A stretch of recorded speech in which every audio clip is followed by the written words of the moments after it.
নমস্কাৰ ডিজিটেল আসামলৈ আপোনালোক সকলোকে স্বাগতম জনাইছো আজিৰ এই ভিডিঅ'টিত আমি আলোচনা কৰিম মান্থলি কাৰেণ্ট এফেয়াৰ্স ইয়াত আমি অক্টোবৰ মাহৰ প্ৰয়োজনীয় বা ইম্পৰ্টেন্ট কোৱেশ্চনছ কিনে আমি আলোচনা কৰিম ইয়াত আসাম ৰিলেটেড কোৱেশ্চন থাকিব নেশ্যনেল বা ইন্টাৰনেশ্যনেল লেভেলৰ কোৱেশ্চন কিনো আমি ইয়াত লৈছো গতিকে অক্টোবৰ মাহৰ আটাইবিলাক প্ৰয়োজনীয় প্ৰশ্ন আমি আলোচনা কৰিম তো আগত যেটো উইকলি কাৰেণ্ট এফেয়াৰ্সৰ সিৰিজ আছিল এটো সাময়িকভাৱে বন্ধ কৰা হৈছে আৰু এতিয়া আমি মান্থলি আলোচনা কৰিম প্ৰতিটো মাহৰ প্ৰয়োজনীয় প্ৰশ্নবিলাক আমি আলোচনা কৰি গৈ থাকিম আসাম বা নৰ্থ ইষ্ট বা নেশ্যনেল বা ইন্টাৰনেশ্যনেল লেভেলৰ সকলোখিনি কোৱেশ্চন আমি আলোচনা কৰিবলৈ ট্ৰাই কৰিম ঠিক আছে তো এইটো ভিডিঅ'ত আমি অক্টোবৰ মাহৰ প্ৰয়োজনীয় প্ৰশ্নবিলাক আমি আলোচনা কৰিম তো প্ৰথমে আমি আসাম ৰিলেটেড যিখিনি কোৱেশ্চন আছে এইখিনি আলোচনা কৰিম আৰু তাৰ পিছত আমি নেশ্যনেল বা ইন্টাৰনেশ্যনেল লেভেলৰ যিখিনি কোৱেশ্চন আছে সেইখিনিও আমি আলোচনা কৰিম ঠিক আছে তো আগৰ যদি আপোনালোকে ভিডিঅ'ছবিলাক চাব বিচাৰে কাৰেণ্ট এফেয়াৰ্সৰ প্লেলিষ্টত গ'লে সকলোবিলাক ভিডিঅ' চাব পাৰিব তো ইয়াৰ ওপৰত আপোনালোকে টেলিগ্ৰাম চেনেলটো জয়েন হ'ব পাৰে লিংক ডেসক্ৰিপচন বক্সত দিয়া আছে ডিজিটেল আসাম টেলিগ্ৰাম চেনেলটো জয়েন হ'ব তাত আপোনালোকে আপডেট কিছুমান পাই থাকিব ঠিক আছে তো এতিয়া আমি আৰম্ভ কৰিছো আজিৰ প্ৰশ্নসমূহ প্ৰথম প্ৰশ্নলৈকে আহিছো প্ৰথম প্ৰশ্নটো আমাক সুধিছে হু was sworn in as the chief executive member CEM of the Bodoland Territorial Council BTC on October 5 2025 গতিকে যোৱা 2025 চনৰ 5 অক্টোবৰ তাৰিখত BTC বা বড়োলেণ্ড টেৰিটৰিয়েল কাউন্সিলৰ মুখ্য কাৰ্যবাহী সদস্য হিচাপে কোনে শপত গ্ৰহণ কৰিলে হেইটো হৈছে প্ৰশ্ন CEM হিচাপে কোনে শপত গ্ৰহণ কৰিছে তো নিশ্চয় উত্তৰটো আমি সকলোৱে জানো উত্তৰ হ'ব option number B Hagrama Mohilary গতিকে আগত আমাৰ আছিল কোন প্ৰমোদ বড়ো আছিল গতিকে এইবাৰ নতুন চৰকাৰ হৈছে তো CEM হিচাপে শপত গ্ৰহণ কৰিছে হাগ্ৰামা মহিলাৰীয়ে তো যোৱা 5 অক্টোবৰ তাৰিখত তেখেতে শপত গ্ৰহণ কৰিছে তো আমি যদি চাওঁ তেও কোনটো পাৰ্টিৰ হয় পলিটিক্যাল পাৰ্টিৰ হয় BPFৰ হয় তো BPF এ টোটাল 28 আসন পাইছিলে 40টা সিটৰ ভিতৰত 28 পাইছিলে তাৰ উপৰ আমি যদি চাওঁ ভাৰতীয় জনতা পাৰ্টি তেওঁলোকো বিজেপি 5টা সিট পাইছিলে UPPL তেওঁলোকে 7টা সিট পাইছিলে মেজৰিটি আছে BPFৰ লগত গতিকে তেওঁলোকে চৰকাৰ গঠন কৰিছে তো নেক্সট আমি কুৱেশ্যনলৈকে আহিম কিন্তু তাৰ আগতে আপোনাক জনাব বিচাৰিছো যদি আপোনালোকে কাৰেণ্ট এফেয়াৰ্স ইন ডিটেইলছ পঢ়িব বিচাৰে তো এই কোৰ্সটো আপোনালোকে পাৰচেজ কৰিব পাৰে ইয়াত Assam north east national international সকলোবিলাকে পাব MCQ পাব আৰু ডিটেইল নোটছও পাব মক টেষ্টও আপোনালোকে দিব পাৰিব আৰু এবছৰলৈকে আপোনালোকৰ ভ্যালিডিটি থাকিব এবছৰলৈকে আপডেটছ বিলাক আপোনালোকে পাই থাকিব ঠিক আছে তো ইয়াৰ পৰা সিটেড হক আসাম টেড হক এনেধৰণৰ যিকোনো কোৰ্স আপোনালোকে পাৰচেজ কৰিব বিচাৰিলে ডিজিটেল আসাম মোবাইলটো আপোনালোকে ডাউনলোড কৰি ল'ব তাত আপোনালোকে কোৰ্সসমূহ পাৰচেজ আৰু এক্সেছ দুটাই কৰিব পাৰিব ঠিক আছে তো এতিয়া আমি আহিছো নেক্সট কুৱেশ্যনলৈকে কুৱেশ্যন নম্বৰ 2 লৈকে ইয়াতে সুধিছে this is Hagrama Mohilary's term as chief executive member of BTC গতিকে তেও চিফ এক্সিকিউটিভ মেম্বাৰ হিচাপে শপত গ্ৰহণ কৰিলে গতিকে এইবাৰ তেওঁৰ কিমান সংখ্যক কাৰ্যকাল হয় কিমান সংখ্যক তেওঁৰ টাৰ্ম হয় যেহেতু তেওঁ ইয়াৰ আগতো মুখ্য কাৰ্যবাহী সদস্য হিচাপে আছিল গতিকে এইবাৰ তেওঁৰ কাৰ্যকাল কিমান সংখ্যক হয় হেতু হৈছে প্ৰশ্ন তো ইয়াৰ উত্তৰটো হ'ব অপচন নম্বৰ সি হ'ব 4th হয় তো এইবাৰ তেওঁৰ আছিল চতুৰ্থ সংখ্যক আছিল গতিকে 5 অক্টোবৰ তাৰিখে তেখেতে চতুৰ্থ সংখ্যক CEM বা চিফ এক্সিকিউটিভ মেম্বাৰ হিচাপে শপত গ্ৰহণ কৰিছে তো এইটো ইম্পৰ্টেন্ট হয় কিমান সংখ্যক হয় হেতু আপোনালোকে মনত ৰাখিব গতিকে তেওঁৰ লগতে আন 12 গৰাকী এক্সিকিউটিভ মেম্বাৰো শপত গ্ৰহণ কৰিছে তো এইটো মনত ৰাখিব এক্সিকিউটিভ মেম্বাৰ 12 গৰাকীয়ে শপত গ্ৰহণ কৰিছে তো এতিয়া আইছো আমি নেক্সট কুৱেশ্যনলৈকে কুৱেশ্যন নম্বৰ 3 লৈকে ইয়াতে সুধিছে why was Assam excluded from the nationwide electoral roll revision process তো আপোনালোকে একেদিন নিউজত পাই আছে SIR ৰ কথা পাই আছে যে আমাৰ ইলেক্টৰেল যেটো ৰোল এটো ৰিভিজন কৰা হ'ব পুনৰীক্ষণ যেটো প্ৰক্ৰিয়া চলিব কিন্তু এই যেটো SIR আমাৰ অসমৰ কিন্তু বাদ দিয়া হৈছে তো ৰিসেন্টলি কোৱা হৈছে যে অসমত SIR নহব অসমক বাদ দিয়া হৈছে তো কিয় বাদ দিয়া হৈছে হেতু হৈছে প্ৰশ্ন ইয়াতে তো আমি যদি চাওঁ অপচনত উত্তৰটো হ'ব অপচন নম্বৰ বি হ'ব because the citizenship issue is under Supreme Court supervision গতিকে নাগৰিকত্বৰ যেটো বিষয় আমাৰ citizenship যেটো ইস্যু নাগৰিকত্বৰ বিষয় এটো আমাৰ উচ্চতম ন্যায়ালয়ৰ তত্ত্বাৱধানত আছে এতিয়াও গতিকে সেই কাৰণে ইয়াত আকৌ SIR কৰা নহব বা যেটো ৰিভিজন কৰা নহব তো এই বিষয় উল্লেখ কৰিছে আমাৰ চিফ ইলেকশন কমিশনাৰে গতিকে অসমক ইয়াত কি কৰা হৈছে বাদ দিয়া হৈছে অসমত নহব যেটো আমাৰ যিবিলাক ইলেকশন হ'ব গৈ আছে যিবিলাক ৰাজ্যত এই সকলো বিলাকতে SIR হ'ব কিন্তু অসমক বাদ দিয়া হৈছে আৰু এই কথাষাৰ কৈছে আমাৰ chief election commissioner Gyanesh Kumar গতিকে এইটো আপোনালোকে মনত ৰাখিব চিফ ইলেকশ্যন কমিশ্যনাৰ কোন হয় জ্ঞানেশ কুমাৰ হয় তো কেতিয়াবা জিকেত এইটোও প্ৰশ্ন আমাক সোধে গতিকে 27 অক্টোবৰ তাৰিখত তেখেতে এই বিষয়ে স্পষ্টভাৱে কৈছে তেওঁ কৈছে যে যেটো আমাৰ সিটিজেনশিপ এক্ট বা নাগৰিকত্বৰ যেটো আইন ইয়াৰ আইনৰ সুকীয়া বিধান প্ৰযোজ্য হ'ব ইয়াৰ বাবে বিশেষ ব্যৱস্থাৰ প্ৰয়োজন হ'ব গতিকে সেই কাৰণে ইয়াত এছআইআৰ বা যেটো আমাৰ ইলেক্টৰেল ৰোল যেটো ৰিভিজন কৰা হ'ব সেইটো অসমত কৰা নহয় বুলি তেওঁ উল্লেখ কৰিছে ঠিক আছে তো নেক্সট আমি কুৱেশ্যনলৈকে আহিম কুৱেশ্যন নম্বৰ 4 লৈকে ইয়াতে সুধিছে what does SIR stand for in the context of electoral management গতিকে আমাক প্ৰশ্ন এটোও সুধিব পাৰে যে আমি SIR বুলি পাই আছো সো SIR মানেনো কি SIR ফুল ফৰ্ম কি এটো আমাক সুধিব পাৰে তো ইয়াৰ উত্তৰটো হ'ব অপচন নম্বৰ বি হ'ব স্পেশাল ইন্টেনসিভ ৰিভিজন গতিকে স্পেশাল ইন্টেনসিভ ৰিভিজন এক ৰিভাইজ কৰা হ'ব পুনৰীক্ষণ কৰা হ'ব তো আমি যদি চাও স্পেশাল ইন্টেনসিভ ৰিভিজন এয়া হৈছে ইলেকশ্যন কমিশ্যনৰ এটা ড্ৰাইভ হয় যেটো জৰিয়তে ভেৰিফাই কৰিব আপডেট কৰিব ইণ্ডিয়াৰ ভোটাৰ ৰোলছ বিলাক গতিকে ভোটাৰ তালিকা যি আছে তালিকা পৰীক্ষা কৰিব বা আপডেট কৰিব এই তালিকাত বহুতো ভুল আছে ভোটাৰ লিষ্ট বিলাকত যদি আমি চাও বহুতো ভুল আছে কাৰোবাৰ নাম নাই হেবিলাক অন্তৰ্ভুক্ত কৰিব লাগিব বা কিছুমান ভুল আছে ডাটাবিলাক তথ্যবিলাক তো হেবিলাক সঠিক কৰিব লাগিব বা কিছুমান ডুপ্লিকেট আছে ডুপ্লিকেট বহুত আছে তো হেবিলাক বাহিৰ কৰিব লাগিব এই লিষ্টৰ পৰা গতিকে ইয়াৰ কাৰণে কি কৰা হ'ব এছআইআৰ কৰা হৈছে তো এটো আপোনালোকে মনত ৰাখিব ফুল ফৰ্মটো হৈছে স্পেশাল ইন্টেনসিভ ৰিভিজন গতিকে এই এছআইআৰৰ জৰিয়তে আপডেট কৰিব তথ্যবিলাক ভেৰিফাই কৰিব বা কাৰেক্ট কৰিব এই ভোটাৰ লিষ্টবিলাক যিমানবিলাক ভুল আছে এইবিলাক সংশোধন হ'ব ঠিক আছে তো মেইন পইণ্ট কেইটা হৈছে একুৰেসি প্ৰথমটো হৈছে একুৰেসি কাৰণ ভুলবিলাক কি হ'ব শুদ্ধ হ'ব বহুত ডুপ্লিকেট নেমছ আছে তো এইবিলাক নামবিলাক শুদ্ধ হ'ব যিবিলাক ইনএলিজিবল পাৰসন আছে হেবিলাক ইয়াৰ পৰা লিষ্টৰ পৰা ৰিমুভ কৰা হ'ব তো একুৰেট হ'ব লিষ্টখন ইনক্লুজন হ'ব বহুত ইয়াৰ পৰা বাদ পৰি গৈছে কিছুমান মাইগ্ৰেন্টছ এনে ধৰণৰ আছে বা তেওঁলোক এলিজিবল সিটিজেনে হয় কিন্তু তেওঁলোক বাদ দিয়া হৈছে তো হেবিলাক অন্তৰ্ভুক্ত কৰা হ'ব গতিকে একুৰেসি ইনক্লুজন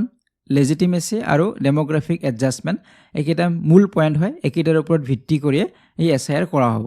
ঠিক আছে তো পইণ্টছ বিলাক আপোনালোকে মনত ৰাখিব লাগিব নেক্সট এটা কুৱেশ্যনলৈকে আহিম কুৱেশ্যন নম্বৰ 5 লৈকে ইয়াতে সুধিছো which Indian National Park Director has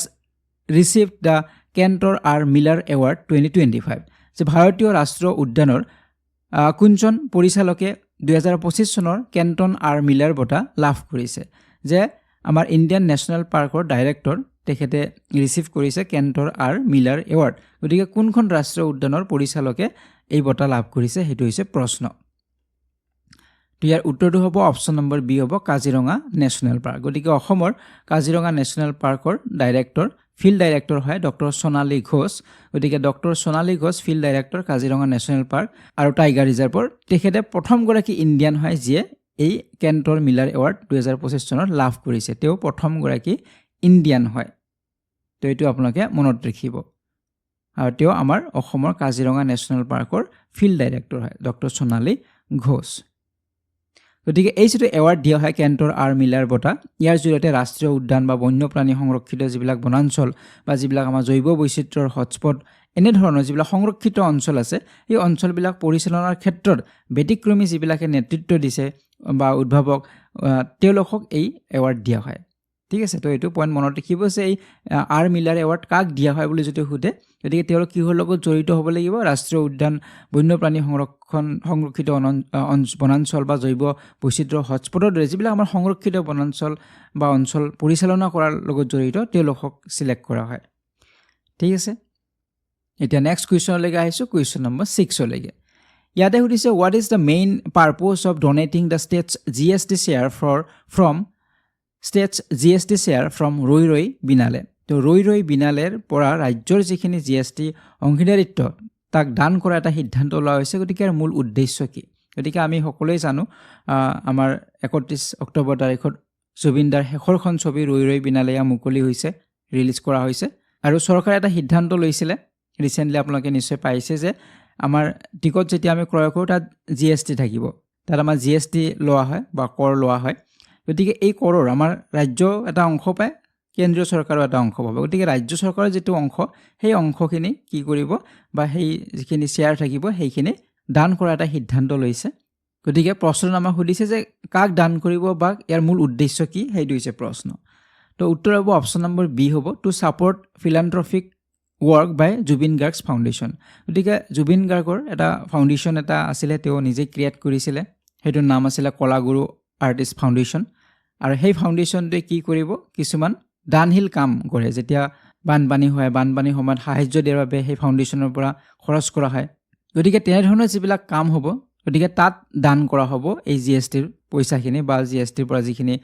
ধন পাব সেইখিনি চৰকাৰে তাত দান কৰিব। ঠিক আছে, তো এই পইণ্টটো আপোনালোকে মনত ৰাখিব। যিটো ফাউণ্ডেশ্যন সেইটোৰ নাম হৈছে কলাগুৰু আৰ্টিষ্ট ফাউণ্ডেশ্যন হয়। তো এইটো আপোনালোকে মনত ৰাখিব, জুবিন গাৰ্গে এইটো ফাউণ্ডেশ্যন ক্ৰিয়েট কৰিছিলে। তো এতিয়া আমি যদি চাওঁ, আমাৰ যিটো GST, আমাৰ 18% GST থাকিব টিকটত। আপোনালোকে চাবই, টিকটত আপোনালোকে ফিল্ম চালে টিকটখনত পাবই 18% GST। যিবিলাক আমাৰ 100ৰ ওপৰত টিকটৰ যিবিলাক হাৰ থাকিব সেইবিলাকত 18%, আৰু 100ৰ তলত হ'লে 5% টেক্স থাকে বা GST থাকে। গতিকে ইয়াৰে আধা অংশ আমাৰ ষ্টেট গভৰ্ণমেণ্টে পায়, বাকী আমাৰ চেণ্ট্ৰেল গভৰ্ণমেণ্টে পায়। গতিকে ষ্টেট গভৰ্ণমেণ্টে যিখিনি লাভ কৰিব সেইখিনি কলাগুৰু আৰ্টিষ্ট ফাউণ্ডেশ্যনক দান কৰা হ'ব বুলি কোৱা হৈছে। ঠিক আছে, তো এতিয়া আমি নেক্সট কুৱেশ্যনলৈকে আহিম, কুৱেশ্যন নম্বৰ 7লৈকে। ইয়াতে সুধিছে, in 2025 the Ningol Chakouba festival in Manipur was marked by which emotional circumstance. যে 2025 চনত মণিপুৰৰ নিংগল চাকাউভা উৎসৱত কোনটো আৱেগিক পৰিস্থিতিৰ সৃষ্টি হৈছিলে। যে মণিপুৰত পালন কৰা হয় নিংগল চাকাউভা ফেষ্টিভেল। আমি আগতো আলোচনা কৰিছিলোঁ এই বিষয়ে। গতিকে এই ফেষ্টিভেলবিলাকৰ কথা মনত ৰাখিব, কোনখন ৰাজ্যত পালন কৰা হয় বা কোনটো জনজাতিয়ে পালন কৰে, এনেধৰণৰ প্ৰশ্ন আমাক জিকেটো সোধে। তো সেইখিনি আমি জানিব লাগিব। আৰু আমাৰ কাৰেণ্ট এফেয়াৰ্ছত সাধাৰণতে যিবিলাক টপিক আমাৰ আহিব বা যিবিলাক টপিক আমাৰ চৰ্চা হয়, তো সেই টপিকবিলাকৰ ওপৰতে জিকেৰো কুৱেশ্যন আমাক সোধে। গতিকে সেইকাৰণে কাৰেণ্ট এফেয়াৰ্ছটো ইম্পৰ্টেণ্ট হয় যিকোনো এক্সামৰ বাবে। তো এতিয়া আমাক প্ৰশ্নত আমাক সুধিছে যে এইবাৰ যি ফেষ্টিভেল হ'ল নিংগল চাকাউভা ফেষ্টিভেল, ক'ত হয়, মণিপুৰত। গতিকে ইয়াত এটা ইম'শ্যনেল চাৰ্কামষ্টেঞ্চ এটা হৈছিলে, আৱেগিক পৰিস্থিতি এটা ক্ৰিয়েট হৈছিলে। তো সেই পৰিস্থিতিটোনো কি, সেইটো হৈছে আমাৰ প্ৰশ্ন। তো উত্তৰ কি হ'ব, অপশ্যন নম্বৰ বি হ'ব internally displaced married women celebrating away from home. সাধাৰণতে এই যিটো উৎসৱ, এই উৎসৱটোত কি হয়, যিবিলাক বিবাহিতা মহিলা, তেওঁলোকক মাকৰ যি ঘৰ বা পিতৃ মাতৃৰ যি ঘৰ, তাত তেওঁলোকক নিমন্ত্ৰণ জনোৱা হয়, তেওঁলোকক ভোজ খোৱা হয়। তো এনেধৰণৰ এটা নিয়ম এটা আছিলে, যিসকল বিবাহিতা হয়। গতিকে তেওঁলোকে এই উৎসৱত নিজৰ ঘৰলৈকে যায়। কিন্তু এইবাৰ কি হ'ল, কাৰণ আমি সকলোৱে জানো যে মণিপুৰত যি জাতিগত যিটো সংঘৰ্ষ কুকি আৰু মেইটিসকলৰ মাজত হৈ আছিলে, গতিকে এতিয়াও বহুতো লোক তাত ৰিলিফ কেম্পত আছে। গতিকে এই ৰিলিফ কেম্পতে তেওঁলোকে এই উৎসৱ চেলিব্ৰেট কৰিব লগা হৈছিলে, তেওঁলোকে ঘৰত যাব পৰা নাছিলে। গতিকে এটা ইম'শ্যনেল এটা চাৰ্কামষ্টেঞ্চ এটা হৈছিলে। তো সেই বিষয়ে ইয়াতে সুধিছে, প্ৰশ্নটোত আমাক সুধিছিলে। ঠিক আছে, তো এই মনত ৰাখিব ইয়াতে কেইটামান পইণ্ট, যে নিংগল চাকাউভা ফেষ্টিভেল মণিপুৰত পালন কৰা হয়, এইটো মনত ৰাখিব। এইবাৰ কি এটা ছিটুৱেশ্যন হ'ল ইম'শ্যনেলটো, সেইটো মনত ৰাখিব। তাত যিটো আমাৰ ভায়লেঞ্চ, আমি বহু দিনৰ পৰা আমি এই বিষয়ে আলোচনা কৰি আহিছোঁ। গতিকে তেওঁলোকে ৰিলিফ কেম্পতে থাকিব লগা হ'ল। গতিকে এই ডিছপ্লেছ মেৰিড ওমেনবিলাকে এই কেম্পতে ফেষ্টিভেল পাতিব লগা হ'ল, তেওঁলোকে নিজৰ ঘৰত যাব নোৱাৰিলে। তো এই পইণ্টটো মনত ৰাখিব। ইয়াৰ ওপৰত নিংগল যিটো শব্দটোৰ অৰ্থ হৈছে মেৰিড ডটাৰৰ ছিষ্টাৰ। গতিকে বিবাহিতা কন্যা বা ভনীয়েক যিবিলাক বিয়া হৈছে, নিংগল শব্দটোৰ অৰ্থ। আৰু চাকাউভা যিটো শব্দ, সেইটো হৈছে ইনভিটেশ্যন, তেওঁলোকক ইনভাইট কৰা হয় কিহৰ বাবে, ফৰ ফিষ্ট, তেওঁলোকক ভোজৰ বাবে নিমন্ত্ৰণ জনোৱা হয়। ঠিক আছে, তো এইটো হৈছে নিংগল চাকাউভা ফেষ্টিভেল। তো ইয়াত যদি আমি চাওঁ আন কেইটামান ইম্পৰ্টেণ্ট পইণ্ট, তো মেইটি, সাধাৰণতে মেইটি কমিউনিটিটোৱে ইয়াক পালন কৰে বিশেষভাৱে, বা অক্টোবৰ নৱেম্বৰ মাহত ইয়াক পালন কৰা হয়। ঠিক আছে, তো নেক্সট আমি কুৱেশ্যনলৈকে আহিম এতিয়া, কুৱেশ্যন নম্বৰ 8লৈকে। তো ইয়াতে সুধিছে, who became the first cricketer from north east India to play in an ODI world cup women. গতিকে উত্তৰ পূব ভাৰতৰ এদিনীয়া বিশ্বকাপ খেলা, মহিলা বিশ্বকাপ খেলা প্ৰথমগৰাকী ক্ৰিকেটাৰ কোন হয়। গতিকে মহিলা বিশ্বকাপ যি আমাৰ অনুষ্ঠিত হৈ আছে, আৰু আজি year final, Sunday year final খেলখন অনুষ্ঠিত হ'ব ইণ্ডিয়া আৰু ছাউথ আফ্ৰিকাৰ মাজত। গতিকে এইবাৰ যি ODI ৱৰ্ল্ড কাপ অনুষ্ঠিত হ'ল, ইয়াত আমাৰ নৰ্থ ইষ্টৰ পৰা বা আমাৰ অসমৰ পৰা বুলিও সুধিব পাৰে, নৰ্থ ইষ্টৰ পৰাও সুধিব পাৰে। তো প্ৰথমগৰাকী ক্ৰিকেটাৰ হয়, তেখেতে সুযোগ পাইছে বিশ্বকাপ খেলিবলৈ। গতিকে তেওঁ কোন হয়, সেইটো হৈছে প্ৰশ্ন। তো উত্তৰ হ'ব অপশ্যন নম্বৰ বি হ'ব উমা চেত্ৰী। গতিকে কেতিয়াবা আমাৰ অসমৰ পৰা বুলি সুধিব পাৰে বা নৰ্থ ইষ্টৰ পৰাও সুধিব পাৰে। নৰ্থ ইষ্টৰ প্ৰথম হয়, অসমৰো প্ৰথম হয়। ঠিক আছে উমা চেত্ৰী গতিকে যোৱা 26 অক্টোবৰ তাৰিখত তেখেতে প্ৰথমখন ওৱান ডে ইণ্টাৰনেশ্যনেল তেওঁ খেল খেলিছিলে বাংলাদেশৰ এগেইনষ্টত খেলিছিলে এই বিশ্বকাপত গতিকে তেওঁ 2002 চনত তেওঁৰ জন্ম হৈছিলে বোকাখাটৰ হয় তেখেত গোলাঘাট জিলাৰ এখন গাঁও আছিলে কান্দুলিমাৰী গতিকে কান্দুলিমাৰী গাঁৱত তেখেতৰ জন্ম হৈছে বোকাখাটৰ গোলাঘাট জিলাৰ ঠিক আছে নেক্সট এতিয়া আমি কুৱেশ্যনলৈকে আহিম কুৱেশ্যন নম্বৰ 9 লৈকে তো ইয়াতে আমি নোবেল প্ৰাইজবিলাকৰ বিষয়ে আলোচনা কৰিম কোনে কোনে পালে সেই বিষয়ে আলোচনা কৰিম আমি অলৰেডি এটা সেপাৰেট ভিডিঅ'ত নোবেল প্ৰাইজৰ ওপৰত আমি আলোচনা কৰিছিলোঁ ডিটেইলছত গতিকে সেই ভিডিঅ'টি আপোনালোকে চাব ইয়াত আমি অকল এমচিকিউ কুৱেশ্যন আলোচনা কৰিম তাত আমি ডিটেইলছ আলোচনা কৰিছিলোঁ ঠিক আছে তো কেনে ধৰণৰ প্ৰশ্ননো আহিব পাৰে সেই বিষয়ে আমি এতিয়া আলোচনা কৰিম তো 9 নম্বৰত সুধিছে আমাক who were jointly awarded the Nobel prize in physiology or medicine গতিকে চিকিৎসা বিজ্ঞানৰ নোবেল বঁটা এইবাৰ কোনে লাভ কৰিছে সেইটো হৈছে প্ৰশ্ন যৌথভাৱে লাভ কৰিছে জয়েণ্টলি লাভ কৰিছে কোনে লাভ কৰিছে তো তিনিগৰাকীয়ে লাভ কৰিছে উত্তৰ হ'ব অপশ্যন নম্বৰ বি হ'ব মেৰী ই ব্ৰুংক ফ্ৰেড ৰেমছডেল আৰু চাইমন চাকাগুচি গতিকে তিনিগৰাকীয়ে যৌথভাৱে বা জয়েণ্টলি তেওঁলোকে লাভ কৰিছে চিকিৎসা বিজ্ঞানৰ নোবেল পুৰস্কাৰ ঠিক আছে তো নামবিলাক আপোনালোকে মনত ৰাখিব নেক্সট কুৱেশ্যনলৈকে আহিছোঁ এতিয়া কুৱেশ্যন নম্বৰ 10 লৈকে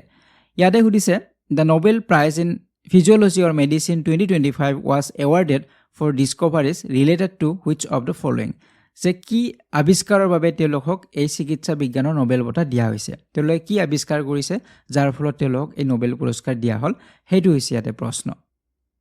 তো ইয়াৰ উত্তৰটো হ'ব অপশ্যন নম্বৰ বি হ'ব পেৰিফেৰাল ইমিউনি টলাৰেন্স তো এই বিষয়ে আমি আলোচনা কৰিছিলোঁ নোবেল পুৰস্কাৰৰ ভিডিঅ'টি আপোনালোকে চাই ল'ব তাত আমি আলোচনা কৰিছিলোঁ যে পেৰিফেৰাল ইমিউনি টলাৰেন্স আৱিষ্কাৰৰ বাবে তেওঁলোকক চিকিৎসা বিজ্ঞানৰ নোবেল পুৰস্কাৰ দিয়া হৈছে গতিকে পেৰিফেৰাল ইমিউনি টলাৰেন্স বুলি ক'লে যেতিয়া আমাৰ দেহৰ যিটো ইমিউনি প্ৰণালী আমাৰ আছে ইমিউনি ছিষ্টেম আছে তো ইয়াতে আমাৰ নিজৰ সুস্থ যিটো টিস্যু বা যিবিলাক আমাৰ কোষ আছে চেল আছে সেইবিলাক আক্ৰমণ কৰা এৰি দিয়ে গতিকে কোনটো নিজৰ হয় কোনটো বাহিৰৰ পৰা অহা হয় সেইটো বুজিবলৈ সহায় কৰে গতিকে ইয়াৰ আৱিষ্কাৰৰ বাবে তেওঁলোকক চিকিৎসা বিজ্ঞানৰ নোবেল পুৰস্কাৰ দিয়া হৈছে ঠিক আছে তো এই পইণ্টটো আপোনালোকে মনত ৰাখিব পেৰিফেৰাল ইমিউনি টলাৰেন্স এইটো মনত ৰাখিব পৰীক্ষাত প্ৰশ্ন আহিলে এইটো থাকিব নেক্সট কুৱেশ্যনলৈকে আহিম এতিয়া কুৱেশ্যন নম্বৰ 11 লৈকে ইয়াতে সুধিছে who were jointly awarded the Nobel prize in physics যে পদাৰ্থ বিজ্ঞানৰ নোবেল বঁটা কোনে লাভ কৰিলে আগৰটো আছিলে চিকিৎসা বিজ্ঞান এইটো হৈছে পদাৰ্থ বিজ্ঞান কোনে লাভ কৰিছে পদাৰ্থ বিজ্ঞানৰ নোবেল পুৰস্কাৰ তো ইয়াৰ উত্তৰটো হ'ব অপশ্যন নম্বৰ বি হ'ব জন ক্লাৰ্ক মাইকেল এইচ ডেবৰেট আৰু জন এম মাৰ্টিনিছ তো এই তিনিগৰাকীয়ে যৌথভাৱে লাভ কৰিছে ফিজিক্সৰ নোবেল পুৰস্কাৰ লাভ কৰিছে ঠিক আছে তো ইয়াৰ উপৰি আন এটা প্ৰশ্ন আহিব পাৰে ইয়াৰ ওপৰত নেক্সট কুৱেশ্যনলৈকে আহিছোঁ কুৱেশ্যন নম্বৰ 12 লৈকে ইয়াতে সুধিছে which of the following phenomena is central to the 2025 Nobel prize in physics যে 2025 চনৰ পদাৰ্থ বিজ্ঞানৰ নোবেল বঁটাৰ বাবে তলৰ কোনটো পৰিঘটনা কেন্দ্ৰ যে কোনটো পৰিঘটনা কেন্দ্ৰ কৰি এই বঁটা দিয়া হৈছে ফিজিক্সত সেইটো হৈছে প্ৰশ্ন যে তেওঁলোকে কিহৰ লগত জড়িত আছিলে কি আৱিষ্কাৰ কৰিছে সেইটো হৈছে প্ৰশ্ন তো ইয়াৰ উত্তৰটো হ'ব অপশ্যন নম্বৰ চি হ'ব microscopic quantum tunnelling microscopic quantum tunnelling এই পৰিঘটনাৰ বাবে তেওঁলোকক ফিজিক্সৰ নোবেল পুৰস্কাৰ দিয়া হৈছে গতিকে কোনে কোনে লাভ কৰিছে আপোনালোকে মনত ৰাখিব জন ক্লাৰ্ক মাইকেল এইচ ডেবৰেট আৰু জন এম মাৰ্টিনিছ গতিকে আপোনালোকে মনত ৰাখিব যে কোৱাণ্টাম যিটো টানেলিং বুলি কোৱা হৈছে এইটো আমাৰ বিজ্ঞানীসকলে মাইক্ৰস্কোপত বা এই স্তৰত মাইক্ৰস্কোপিক যিটো স্তৰত এইটো প্ৰক্ৰিয়া হ'ব পাৰে তাৰ প্ৰমাণ আগতে আছিলে কিন্তু দৃশ্যমান বস্তু যেনে ধৰক ইয়াত যিটো আমাৰ কোৱা হৈছে ইলেক্ট্ৰিকেল চাৰ্কিটছ তো ইয়াতো সম্ভৱ হ'ব পাৰে তো এইটো প্ৰমাণ কৰিছে বা আৱিষ্কাৰ কৰিছে তাৰ বাবে তেওঁলোকক এই পুৰস্কাৰ দিয়া হৈছে ঠিক আছে তো এতিয়া আমি নেক্সট কুৱেশ্যনলৈকে আহিম কুৱেশ্যন নম্বৰ 13 লৈকে ইয়াতে সুধিছে who were jointly awarded the Nobel prize in chemistry যে 2025 চনৰ ৰসায়ন বিজ্ঞানৰ নোবেল বঁটা কাক যৌথভাৱে প্ৰদান কৰা হৈছিলে যে ৰসায়ন বিজ্ঞানৰ নোবেল বঁটা লাভ কৰিছে যৌথভাৱে দিয়া হৈছে কাক দিয়া হৈছিলে তো ইয়াৰ উত্তৰ হ'ব অপশ্যন নম্বৰ বি হ'ব সুচুমু কিটাৱাগা ৰিচাৰ্ড ৰবচন আৰু অমৰ এম য়াঘি এই তিনিগৰাকীয়ে যৌথভাৱে লাভ কৰিছে কেমেষ্ট্ৰিত বা ৰসায়ন বিজ্ঞানৰ নোবেল বঁটা গতিকে আপোনালোকে মনত ৰাখিব যে সুচুমু কিটাৱা তেখেত কয়টো ইউনিভাৰ্চিটিৰ হয় ৰিচাৰ্ড ৰবচন তেখেত মেলবৰ্ণ ইউনিভাৰ্চিটিৰ, অমৰ এম ইয়াগি তেখেত ইউনিভাৰ্চিটি অফ কেলিফৰ্ণিয়াৰ হয়। তো নেক্সট এতিয়া আমি কুৱেশ্যনলৈকে আহিম। কুৱেশ্যন নম্বৰ 14 ইয়াতে সুধিছে the Nobel prize in chemistry 2025 recognise the development of. গতিকে তেওঁলোকক যে পুৰস্কাৰ দিয়া হ'ল, ৰসায়ন বিজ্ঞানৰ নোবেল বঁটা লাভ কৰিলে, কিহৰ বাবে তেওঁলোকে লাভ কৰিছে, কি তেওঁলোকে এনেধৰণৰ ডেভেলপমেণ্ট কৰিছে। তো ইয়াৰ উত্তৰ হ'ব অপশ্যন নম্বৰ চি হ'ব metal organic frameworks, MOF, metal organic ফ্ৰেমৱৰ্কছৰ বাবে তেওঁলোকক এই পুৰস্কাৰ দিয়া হৈছে। গতিকে মেটেল অৰ্গেনিক ফ্ৰেমৱৰ্কছ হৈছে এটা স্ফটিক সদৃশ পদাৰ্থ, এটা ক্ৰিষ্টেলাইন মেটেৰিয়েলছ হয়, যিটো মেটেল আয়নছ বা ক্লাষ্টাৰ্ছ আৰু সংযোগীকাৰী যিবিলাক অণু অৰ্গেনিক লিংকাৰ্ছ থাকিব ইয়াৰ দ্বাৰা গঠিত হয়।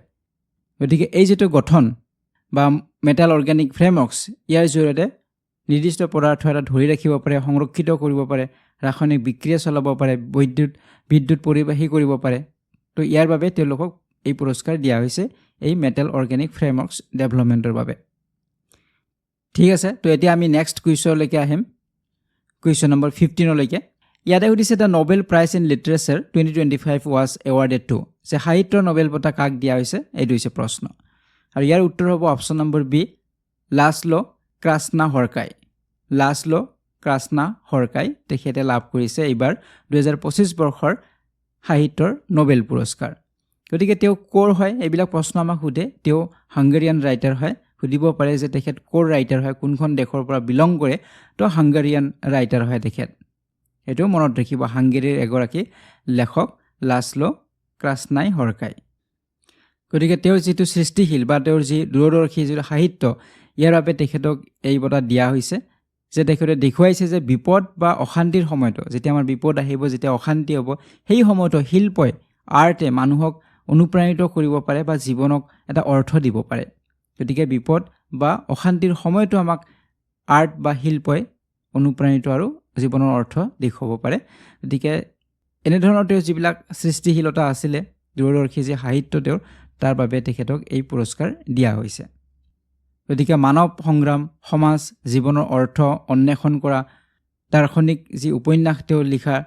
এইবিলাকৰ বাবে তেখেতে পৰিচিত আছিলে। আৰু তেওঁৰ প্ৰথম যিখন উপন্যাস আছিলে, সেইখন আছিলে ছাটান টেংগো, 1985ত তেখেতে লিখিছিলে। আৰু এইখন প্ৰথমখন উপন্যাসে তেওঁৰ যথেষ্ট সফলতা লাভ কৰিছিলে। গতিকে তেওঁক আধুনিক হাংগেৰীৰ সাহিত্যৰ ক্লাছিক বুলি তেখেতক গণ্য কৰা হয়। ঠিক আছে, তো নেক্সট আমি কুৱেশ্যনলৈকে আহিছোঁ এতিয়া, কুৱেশ্যন নম্বৰ 16লৈকে। ইয়াতে সুধিছে the Nobel piece prize 2025 was awarded two,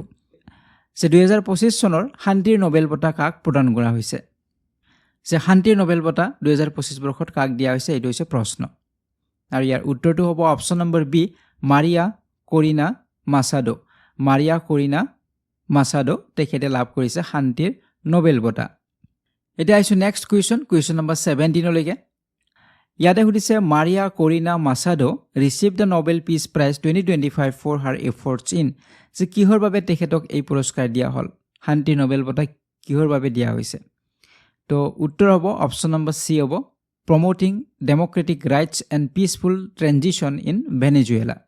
গতিকে ভেনেজুৱেলাত গণতান্ত্ৰিক অধিকাৰ আৰু শান্তিপূৰ্ণ পৰিৱৰ্তনক প্ৰসাৰ কৰাৰ বাবে তেওঁক এই পুৰস্কাৰ দিয়া হৈছে, শান্তিৰ নোবেল বঁটা তেওঁক দিয়া হৈছে। গতিকে আমি যদি চাওঁ, মাৰিয়া কৰিনা মাছাডো তেখেত ভেনেজুৱেলাৰ হয়, এইটো মনত ৰাখিব, তেওঁ কোনখন দেশৰ হয়, ভেনেজুৱেলাৰ হয়। গতিকে ভেনেজুৱেলাত গণতান্ত্ৰিক অধিকাৰৰ প্ৰসাৰৰ বাবে অক্লান্ত তেওঁ প্ৰচেষ্টা কৰিছিলে, যাতে গণতান্ত্ৰিক অধিকাৰ প্ৰসাৰ কৰিব পৰা যায়। তাত ভেনেজুৱেলাৰ যিটো একনায়কত্ববাদ আছিলে, সেই একনায়কত্ববাদৰ পৰা যাতে গণতন্ত্ৰলৈকে ন্যায্য বা শান্তিপূৰ্ণ পৰিৱৰ্তন আনিব পাৰে, তাৰ বাবে তেওঁ সংগ্ৰাম কৰিছিলে, শান্তিপূৰ্ণ সংগ্ৰাম কৰিছিলে। গতিকে তাৰ বাবে তেওঁক এই পুৰস্কাৰ দিয়া হৈছে, শান্তিৰ নোবেল বঁটা দিয়া হৈছে। ঠিক আছে, তো এই পইণ্টছবিলাক মনত ৰাখিব। গতিকে ভেনেজুৱেলাৰ ৰাজনীতিবিদ আৰু গণতন্ত্ৰৰ যি সমৰ্থক কৰ্মী মাৰিয়া কৰিনা মাছাডো, তেওঁ স্বৈৰাচাৰিতা যিটো বিৰুদ্ধে, ভেনেজুৱেলাৰ যিটো স্বৈৰাচাৰিতা আছিলে, ইয়াৰ বিৰুদ্ধে তেওঁ সাহসীভাৱে উপস্থাপন কৰিছে, বা সাহসী অৱস্থানৰ বাবে তেখেতক ভেনেজুৱেলাৰ আইৰণ লেডি হিচাপেও কোৱা হয়। তেওঁক ভেনেজুৱেলাৰ আইৰণ লেডি বুলিও জনা যায়। ঠিক আছে, তো নেক্সট আমি এতিয়া কুৱেশ্যনলৈকে আহিম, কুৱেশ্যন নম্বৰ 18লৈকে। ইয়াতে সুধিছে who on the 2025 Nobel prize in economic Sciences for their work on innovation and creative destruction. যে উদ্ভাৱন আৰু সৃষ্টিশীল ধ্বংসৰ ওপৰত কৰা কামৰ বাবে 2025 চনৰ অৰ্থনৈতিক বিজ্ঞানৰ নোবেল বঁটা কোনে লাভ কৰিছিলে তো ইয়াতে ইকনমিক সায়েন্সেছৰ কথা সুধিছে কোনে নোবেল পুৰস্কাৰ পাইছে অৰ্থনীতিবিদৰ নোবেল পুৰস্কাৰ কোনে পাইছে হেতু হৈছে প্ৰশ্ন তো ইয়াৰ উত্তৰটো হ'ব অপচন নম্বৰ বি হ'ব জয়েল মকেৰ ফিলিপ অগিয়ন আৰু পিটাৰ হাউইট সো তিনিগৰাকীয়ে লাভ কৰিছে অৰ্থনৈতিক বিজ্ঞানৰ নোবেল পুৰস্কাৰ লাভ কৰিছে গতিকে আমি অলৰেডি আলোচনা কৰিলো যে জয়েল মৰ্কেল তেখেত নেদাৰল্যাণ্ডৰ হয় ফিলিপ অগিয়ন তেখেত পেৰিছৰ হয় পিটাৰ তেখেত কানাডাৰ হয় আৰু তেওঁলোকে আমি যদি চাওঁ যে উদ্ভাৱন চালিত অৰ্থনৈতিক বৃদ্ধিৰ বাবে আমাৰ দেশৰ অৰ্থনৈতিক বৃদ্ধিৰ বাবে বা উন্নয়নৰ বাবে সমাজসমূহে কেনেদৰে স্থবিৰতাক প্ৰতিহত কৰিব লাগিব সেই বিষয়ত ইয়াত ব্যাখ্যা কৰিছে তেওঁলোকে যে ইকনমিক গ্ৰোথ যদি হ'ব লাগে তেনেহলে আমাৰ সোসাইটিখন স্থবিৰ হ'ব নালাগিব গতিকে জয়েল মকিৰে কি কৈছিলে তেখেতে ঐতিহাসিক কিছুমান তথ্য ব্যৱহাৰ কৰিছে আৰু এইবিলাক উন্মোচন কৰিছিলে যে নিৰন্তৰ অৰ্থনৈতিক বৃদ্ধিৰ বাবে কিয় স্থায়ী প্ৰযুক্তিগত উদ্ভাৱন অতি প্ৰয়োজনীয় তেওঁ কি কৈছিলে কি উদ্ভাৱন কৰিছিলে যে নিৰন্তৰ যদি আমাৰ অৰ্থনৈতিক বৃদ্ধি হ'ব লাগে এখন দেশৰ যদি আমাৰ ইকনমিক যেটো গ্ৰোথটো কন্টিনিউ চলি থাকিব লাগে তেনেহলে আমাৰ স্থায়ী প্ৰযুক্তিগত উদ্ভাৱন হ'ব লাগিব বহুত প্ৰয়োজন আমাৰ থলুৱা প্ৰযুক্তিগত উদ্ভাৱন আমি কৰিব লাগিব আমি সকলো বেলেগৰ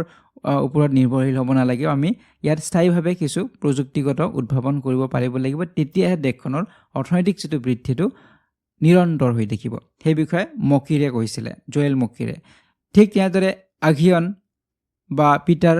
হাউইট সো তেওঁলোকেও কৈছিলে তেওঁলোকে কি কৈছিলে যে সৃষ্টিশীল ধ্বংসৰ বৰ্ণনা কৰি এটা গাণিতিক আৰ্হি প্ৰস্তুত কৰিছিল যে তেওঁ কৈছিলে যে নতুন সামগ্ৰী আৰু প্ৰযুক্তিয়ে পুৰণি সামগ্ৰীৰ ঠাই লয় গতিকে যেতিয়া নতুন প্ৰযুক্তি আহিব নতুন সামগ্ৰী আহিব হেতু পুৰণিৰ ঠাই লৈ ল'ব আৰু এইটোৱে কি কৰিব অৰ্থনৈতিক সম্প্ৰসাৰণক আগুৱাই লৈ যাব গতিকে অৰ্থনৈতিকভাৱে আমি আগুৱাই যাব লাগিলে পুৰণি বস্তু যিবিলাক আমাৰ আছে প্ৰযুক্তি হ'ব পাৰে হেতু পুৰণি বা সামগ্ৰী হ'ব পাৰে তো হেতুৰ ঠাইত নতুনে তাৰ ঠাই লৈ ল'ব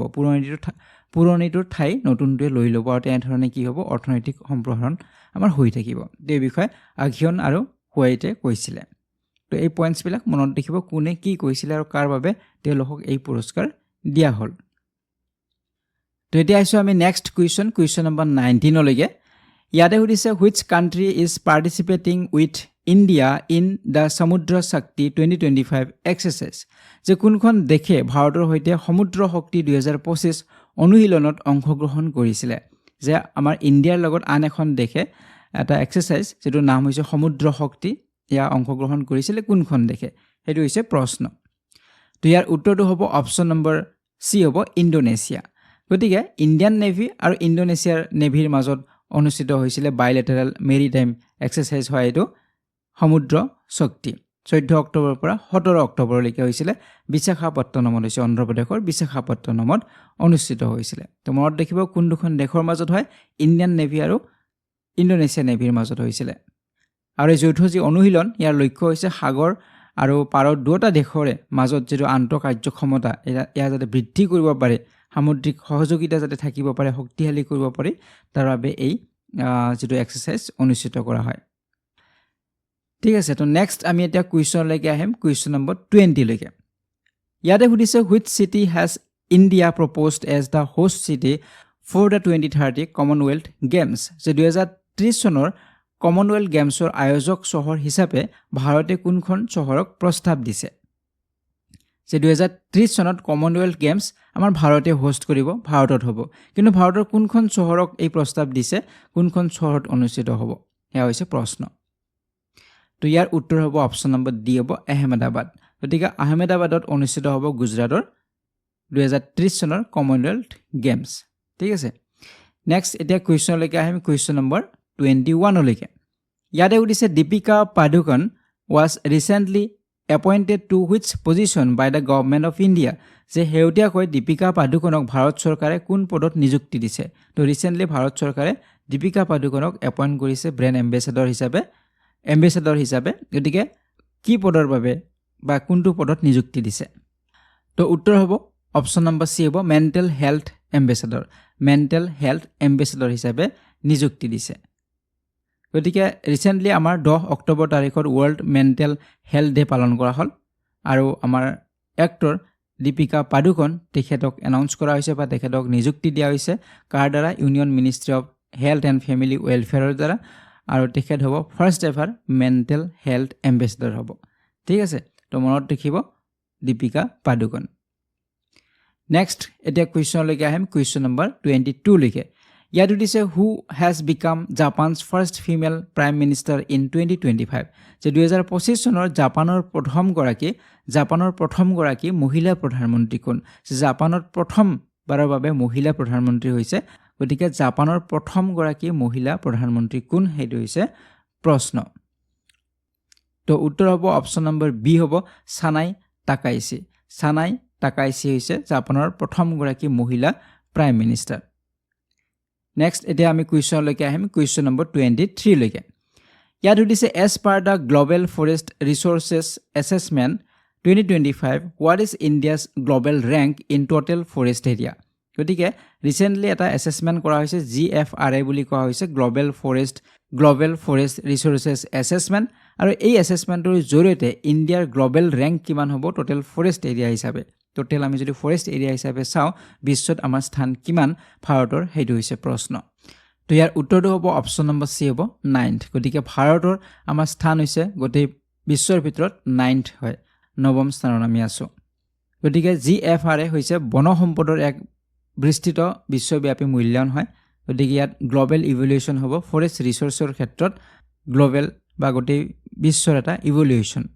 কম্প্ৰিহেনসিভ ইভ্যালুৱেশ্যন হয় কেনেদৰে কিমান ৰিচোৰ্চেছ আছে কেনেদৰে ইয়াক মেনেজ কৰা হৈছে গোটেইখিনি ইয়াত চোৱা হয় গতিকে 236 কাণ্ট্ৰিৰ ইয়াত তথ্য কালেক্ট কৰা হয় বা সাৰ্ভে কৰা হয় আৰু ইয়াত যদি আমি চাওঁ আমাৰ স্থান হৈছে ইয়াতে 9th পজিশনত আমি আছো আৰু এইটো কোনে কন্ডাক্ট কৰে এই যেটো সাৰ্ভে বা যেটো এছেছমেন্ট এইটো কোনে কন্ডাক্ট কৰে ফুড এণ্ড এগ্ৰিকালচাৰ অৰ্গানাইজেশ্যন বা FAO ইয়া কন্ডাক্ট কৰে ঠিক আছে নেক্সট এতিয়া আমি কুৱেশ্যনলৈকে আহিম কুৱেশ্যন নম্বৰ 24 লৈকে ইয়াতে সুধিছে who has been posthumously selected for the Vigyan Ratna পুৰস্কাৰ 2025 যে বিজ্ঞান ৰত্ন পুৰস্কাৰ দিয়া হ'ল ৰিসেন্টলি গতিকে তলৰ কোনে মৰণোত্তৰভাৱে কোনে নিৰ্বাচিত হৈছে সেইটো হৈছে প্ৰশ্ন তো ইয়াৰ উত্তৰটো হ'ব অপচন নম্বৰ বি হ'ব জয়ন্ত বিষ্ণু নাৰ্লিকাৰ তেখেতে লাভ কৰিছে পষ্টমাছলি বা মৰণোত্তৰভাৱে তেখেতে লাভ কৰিছে বিজ্ঞান ৰত্ন পুৰস্কাৰ সো আমি যদি চাও ৰিসেন্টলি দিয়া হৈছে বিজ্ঞান ৰত্ন পুৰস্কাৰ আৰু এগৰাকী এমিনেন্ট ফিজিচিষ্ট হয় জয়ন্ত বিষ্ণু নাৰ্লিকাৰ তেখেতে মৰণোত্তৰভাৱে লাভ কৰিছে গতিকে এটো হাইয়েষ্ট অনাৰ হয় কিহৰ বাবে for life time achievement in science and technology science আৰু টেকনলজিত লাইফ টাইম এচিভমেন্টৰ বাবে জীৱন জোৰা সাধনৰ বাবে এ হাইয়েষ্ট সন্মান হয় দেশখনৰ এটো হৈছে বিজ্ঞান ৰত্ন পুৰস্কাৰ কোনে লাভ কৰিছে জয়ন্ত বিষ্ণু নাৰ্লিকাৰে লাভ কৰিছে গতিকে ইয়াত যদি আমি চাওঁ ইয়াত ক্যাটাগৰী আছে চাৰিটা ক্যাটাগৰী দিয়া হয় এইবাৰ 23 গৰাকী ব্যক্তি আৰু এটা ইনষ্টিটিউচন এটা প্ৰতিষ্ঠানে লাভ কৰিছে আৰু 23 গৰাকী ব্যক্তিয়ে লাভ কৰিছে চাৰিটা ক্যাটাগৰী দিয়া হয় বিজ্ঞান ৰত্ন বিজ্ঞান শ্ৰী বিজ্ঞান যুৱা আৰু বিজ্ঞান টিম গতিকে বিজ্ঞান ৰত্ন কোনে পালে আমি আলোচনা কৰিলে ঠিক তেনেদৰে বিজ্ঞান শ্ৰী লাভ কৰিছে বিজ্ঞান যুৱা লাভ কৰিছে আৰু বিজ্ঞান টিম লাভ কৰিছে গোটেইবিলাক যিসকলে কোৰ্সত আছে নোটস মই দি দিছো তো আপোনালোকে পাবই তাত গতিকে ইয়াত যদি আমি চাওঁ চাৰিটা ক্যাটাগৰী দিয়া হয় বিজ্ঞান ৰত্ন এটো লাইফ টাইম এচিভমেন্ট এৱাৰ্ড হয় সায়েন্সৰ বাবে আৰু টেকনলজিৰ বাবে সায়েন্স এণ্ড টেকনলজিৰ বাবে তো আমি পালো নাৰ্লিকাৰে এয়া লাভ কৰিছে তাৰ ভিতৰত বিজ্ঞান শ্ৰী দিয়া হয় এক্সেপচনেল ইন্ডিভিজুৱেল কন্ট্ৰিবিউশনৰ কাৰণে ব্যক্তিগত কিবা কন্ট্ৰিবিউশন আছে তেওঁৰ এক্সেপচনেল তাৰ বাবে তেওঁক দিয়া হ'ব বিজ্ঞান যুৱা দিয়া হয় ইয়ং সায়েন্টিষ্ট বিলাকক আন্ডাৰ 45 ইয়াৰ্ছৰ ভিতৰত যিসকল আছে তেওঁলোকক দিয়া হয় গতিকে সেই কাৰণে বিজ্ঞান যুৱা বুলি কোৱা হয় আৰু এটা দিয়া হয় বিজ্ঞান টিম এৱাৰ্ড টিমত যিসকলে কাম কৰিব গতিকে এটো কোলাবোৰেটিভ ৰিসাৰ্চ এফৰ্টছ কোনোবাই এটা টিমৰ জৰিয়তে এটা ৰিসাৰ্চ কৰিছে তাত তেওঁলোকে সাকসেস হৈছে তেওঁলোকক দিয়া হ'ব গতিকে এটা টিমত দিয়া হয় গতিকে এই দুটা আপোনালোকে সাধাৰণতে মনত ৰাখিব টিম উইনাৰ কোন হয় টিমত এইবাৰ পালে CSIR আৰোমা মিছনে লাভ কৰিছে এটো মনত ৰাখিব টিমৰ কথাটো হুদে কেতিয়াবা আৰু আমি গম পালে লাইফ টাইম যেটো এচিভমেন্ট এৱাৰ্ড বা যাক বিজ্ঞান ৰত্ন বুলি কোৱা হয় এটো জয়ন্ত বিষ্ণু নাৰ্লিকাৰে লাভ কৰিছে তো এই পইণ্টছ বিলাক মনত ৰাখিব নেক্সট এতিয়া আমি কুৱেশ্যনলৈকে আহিম কুৱেশ্যন নম্বৰ 25 লৈকে ইয়াতে সুধিছে where was the 47th Asian Summit 2025 held যে 47 সংখ্যক যি এছিয়ান সন্মিলন 2025ত ক'ত অনুষ্ঠিত হৈছে সেইটো হৈছে প্ৰশ্ন তো ইয়াৰ উত্তৰটো হ'ব অপশ্যন নম্বৰ চি কুৱালালামপুৰত অনুষ্ঠিত হৈছে তো আমাৰ প্ৰধানমন্ত্ৰীগৰাকীয়ে ইয়াত যদি আমি চাওঁ ভাৰ্চুৱেলি তেওঁ এটেণ্ড কৰিছিলে 47 এছ'চিয়েশ্যন যেটো হৈছে সাউথ ইষ্ট এছিয়ান নেশ্যনছ বা যাক আমি এছিয়ান বুলি কওঁ ফুল ফৰ্মটো হৈছে association of south east Asian nations গতিকে সাউথ ইষ্ট এছিয়ান নেশ্যনবিলাকৰ মাজত এটা এছ'চিয়েশ্যন আৰু এইবাৰ মালয়েছিয়াৰ কুৱালালামপুৰত অনুষ্ঠিত হৈছিলে 26 পৰা 28 অক্টোবৰত আৰু কোনটো থিমৰ আণ্ডাৰত এইবাৰ অন্তৰ্ভুক্ত হৈছিলে থিমটোৰ কথাও সুধিব পাৰে ইনক্লুচিভিটি এণ্ড সাষ্টেইনেবিলিটি আছিলে এই বছৰৰ থিম আছিলে ঠিক আছে তো কেতিয়াবা আমাক সুধে জিকেট যে এছিয়ান বা association of south east Asian nations ইয়াৰে মেম্বাৰ কিমান মেম্বাৰ কাণ্ট্ৰি কিমান সেইটোও সুধিব পাৰে তো ইয়াত 11খন মেম্বাৰ কাণ্ট্ৰি আছে তো লাষ্ট আমাৰ ইনক্লুজন হ'ল ইষ্ট টিমৰ তো তাৰপিছত 11খন মেম্বাৰ কাণ্ট্ৰি হ'ল ঠিক আছে তো নেক্সট এতিয়া আমি কুৱেশ্যনলৈকে আহিম কুৱেশ্যন নম্বৰ 26লৈকে ইয়াত সুধিছে what is the name of the cyclonic storm forming over the bay of Bengal in October 2025 যে 2025 চনৰ অক্টোবৰ মাহত বংগ উপসাগৰৰ ওপৰত গঠন হোৱা ঘূৰ্ণীবতাহৰ ধুমুহাৰ নাম কি তো আমাৰ কি হৈছে ঘূৰ্ণীবতাহৰ সৃষ্টি হৈছে বে অফ বেংগলত বংগোপসাগৰত গতিকে ইয়াতে গঠন হোৱা ঘূৰ্ণীবতাহৰ নাম কি হয় সেইটো হৈছে প্ৰশ্ন যাৰ ফলত আমাৰ ইয়াতো অসমতো প্ৰভাৱ পৰিছে বৰষুণ হৈছে বিভিন্ন জায়গাত ঠাণ্ডা নামি আহিছে গতিকে এই ঘূৰ্ণীবতাহৰ নাম কি সেইটো হৈছে প্ৰশ্ন তো উত্তৰ হ'ব অপশ্যন নম্বৰ বি মন্থা হৈছে এই ঘূৰ্ণীবতাহৰ নাম গতিকে মনত ৰাখিব ক'ত উদ্ভাৱন হৈছে বে অফ বেংগলত হৈছে বংগোপসাগৰত হৈছে নাম কি মন্থা তাৰ উপৰি আপোনালোকে মনত ৰাখিব লাগিব যে এই যেটো নাম দিয়া হৈছে মন্থা ইয়াক থাইলেণ্ডে দিছে নামটো কোনে দিছে এনে ধৰণৰ প্ৰশ্ন আমাক সুধিব পাৰে গতিকে নামটো কোনে দিছে এই নামটো থাইলেণ্ডে দিছে এইটো মনত ৰাখিব মন্থা শব্দটোৰ অৰ্থ হৈছে বিউটিফুল ফ্লাৱাৰ মন্থা শব্দটোৰ অৰ্থ কি সেইটো যদি সুধে বিউটিফুল ফ্লাৱাৰ হ'ব তো এইবিলাক পইণ্ট ইম্পৰ্টেণ্ট হয় মনত ৰাখিব লাগিব গতিকে এই ঘূৰ্ণীবতাহ যদি আমি চাওঁ 28 অক্টোবৰ সন্ধিয়াৰ পৰা বা নিশা অন্ধ্ৰপ্ৰদেশৰ উপকূলত ইয়াৰ উদ্ভাৱন হৈছিলে বা আৰম্ভণি হৈছিলে আৰু ইয়াৰ যথেষ্ট তীব্ৰতৰ হৈছিলে 90 পৰা 100 কিলোমিটাৰ বেগত এই বতাহ বলিছিলে ঠিক আছে তো এই পইণ্টছবিলাক মনত ৰাখিব এতিয়া আইছো আমি নেক্সট কুৱেশ্যন নম্বৰ 27লৈকে ইয়াতে সুধিছে who has been appointed as the chairperson of the 8th Central Pay Commission CPC যে ৰিসেন্টলি আমাৰ কি হ'ল অষ্টম কেন্দ্ৰীয় দৰমহা আয়োগৰ অধ্যক্ষ হিচাপে নিযুক্তি দিয়া হ'ল কাক নিযুক্তি দিয়া হৈছে সেইটো হৈছে প্ৰশ্ন যে 8th Central Pay Commission তাৰ চেয়াৰপাৰসন নিযুক্তি দিয়া হ'ল ৰিসেন্টলি গতিকে কাক নিযুক্তি দিয়া হৈছে সেইটো হৈছে প্ৰশ্ন আৰু উত্তৰ হ'ব অপশ্যন নম্বৰ বি জাষ্টিস ৰঞ্জনা প্ৰকাশ দেশাই জাষ্টিস ন্যায়াধীশ ৰঞ্জনা প্ৰকাশ দেশাই তেখেতক দিয়া হৈছে অধ্যক্ষ হিচাপে নিযুক্তি দিয়া হৈছে ঠিক আছে তো এই পইণ্টটো আপোনালোকে মনত ৰাখিব নেক্সট এতিয়া কুৱেশ্যনলৈকে আহিম কুৱেশ্যন নম্বৰ 28লৈকে ইয়াতে সুধিছে what is the theme of the vigilance awareness week 2025 যে 2025 চনৰ ভিজিলেন্স সজাগতা সপ্তাহৰ বিষয়বস্তু কি আছিলে তো উত্তৰ ইয়াতে হ'ব অপশ্যন নম্বৰ বি হ'ব ভিজিলেন্স আৱাৰ শ্বেয়াৰ্ড ৰেছপন্সিবিলিটি এইটো আছিলে এই বছৰৰ থিম আছিলে ভিজিলেন্স আৱাৰ শ্বেয়াৰ্ড ৰেছপন্সিবিলিটি আছিলে তো আমি যদি চাওঁ ভিজিলেন্স এৱাৰনেছ উইক প্ৰতি বছৰে পালন কৰা হয় 27 অক্টোবৰৰ পৰা 2 নৱেম্বৰলৈকে এইবাৰ আমি যদি চাওঁ পালন কৰা হৈছে 27 অক্টোবৰৰ পৰা 2 নৱেম্বৰলৈকে আৰু এই যেটো সপ্তাহ কোনে পালন কৰে চেন্ট্ৰেল ভিজিলেন্স কমিছনে পালন কৰে কিহৰ বাবে যাতে ৰাজহুৱা যিবিলাক প্ৰশাসন বা এইবিলাকত দুৰ্নীতি বিৰোধী অভিযান সততা স্বচ্ছতা জবাবদিহিতা এইবিলাক বৃদ্ধি কৰিব পাৰে দুৰ্নীতি যাতে নাশ কৰিব পাৰে স্বচ্ছ হয় সকলো ট্ৰেন্সপাৰেন্ট হয় তো এইবিলাকৰ লক্ষ্য ৰাখি এই দিৱস পালন কৰা হয় আৰু এইবাৰৰ যেটো থিম আছিলে ভিজিলেন্স আৱাৰ শ্বেয়াৰ্ড ৰেছপন্সিবিলিটি আছিলে এই বছৰৰ থিম আছিলে নেক্সট এতিয়া কুৱেশ্যনলৈকে আহিম আমি কুৱেশ্যন নম্বৰ 29লৈকে ইয়াতে সুধিছে which team on the 125th Indian Football Association Shield in 2025 যে 2025 চনত কোনটো দলে 125 সংখ্যক ভাৰতীয় ফুটবল সন্থাৰ শিল্ড লাভ কৰিছিল গতিকে 125 সংখ্যক ভাৰতীয় ফুটবল সন্থাৰ শিল্ড লাভ কৰিছে কোনটো টিমে লাভ কৰিছে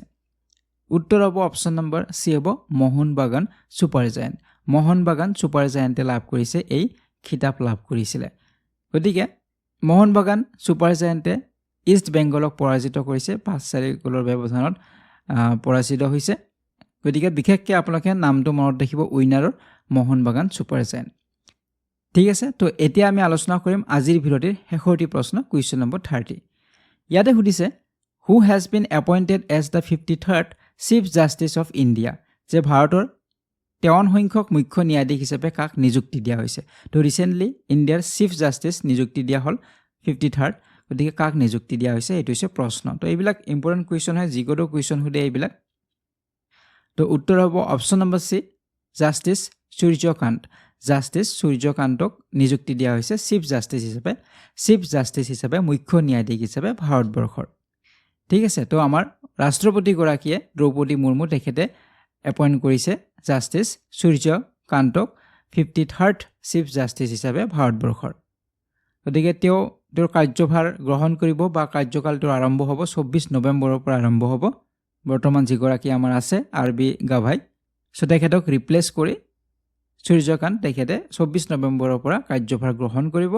আৰু তেওঁ 15 মাহৰ এটা সময় পাব। 15 মাহ তেওঁৰ কাৰ্যকাল থাকিব। 2027 10 ফেব্ৰুৱাৰীলৈকে তেওঁৰ কাৰ্যকাল থাকিব। তো এইখিনি আছিলে অক্টোবৰ মাহটোৰ ইম্পৰ্টেণ্ট কিছু আমি প্ৰশ্ন আমি আলোচনা কৰিছোঁ। গোটেইবিলাক আলোচনা কৰা নাই, মূল যিখিনি প্ৰশ্ন বা ইম্পৰ্টেণ্ট কুৱেশ্যনখিনি আমি আলোচনা কৰিছোঁ। তো আপোনালোকে ইম্পৰ্টেণ্ট পইণ্টছবিলাক নোট ডাউন কৰি ল'ব, তেতিয়া আপোনালোকৰ এক্সামৰ সময়ত যথেষ্ট কামত আহিব, ৰিভিজনৰ সময়তো যথেষ্ট কামত আহিব। বাকী আপোনালোকে কোৰ্চ যদি পাৰচেছ কৰিব বিচাৰে ডিজিটেল আছাম মোবাইল এপটো ডাউনলোড কৰি ল'ব, তাত আপোনালোকে সকলোবিলাক কোৰ্চেছ পাব। ঠিক আছে, তো পৰৱৰ্তী ভিডিঅ'ত আপোনালোকক পুনৰবাৰ লগ পোৱাৰ আশাৰে আজিৰ এই ভিডিঅ'টিৰ পৰা বিদায় লৈছোঁ। ধন্যবাদ।